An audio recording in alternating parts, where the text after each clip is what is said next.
Hi, my name's Tim Holmes, Senior Partner at Sirdar Group, and what I want to talk to you about today is the role of a board in properly inducting a managing director. In several boards I've been involved with, we've realized that we make assumptions when looking at who is going to be succeeding as the next managing director.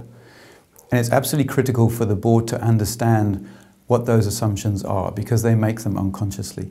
And then to plan to make sure that the managing director gets the proper training they need to be successful in their role.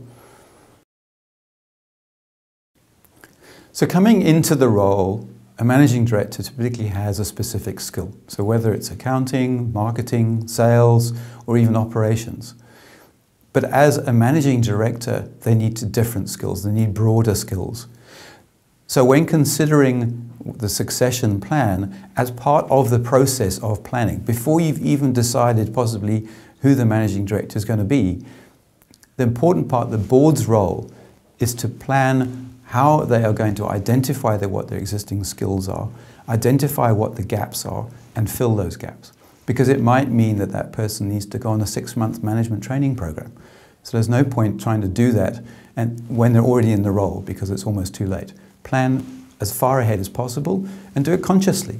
So as a board, we've decided we need to find a successor for the MD. Start planning now.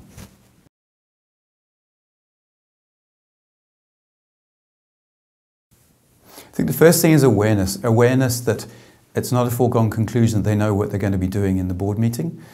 So as an independent director, one of the key things you can do to add value is to make sure that this incoming managing director has a clear understanding of what the board expects, and particularly how the process works or the methodology works. So for example, in the Sirdar methodology, we talk a lot about a managing director report. Now, if that incoming managing director doesn't know what that means, they're going to be really struggling in their first board meeting. So one of the key roles that an independent director can fulfill is to explain the why. Why do I, as an independent director, need you to produce the report in a particular way, so that I, as an independent director, can give best value in my role as a director on the board?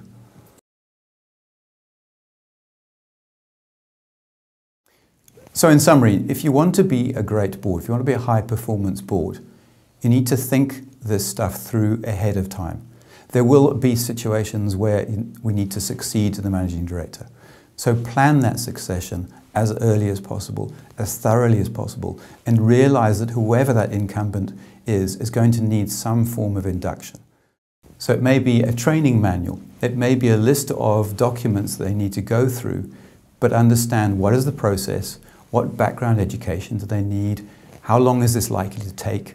So that becomes part of the process of recruitment, and then they smoothly move into that induction as soon as the appointment's confirmed. And everybody is in a much better position. The managing director is more comfortable, they've got more confidence going to the board meetings, and the board as a whole and the business as a whole is much more effective because of it.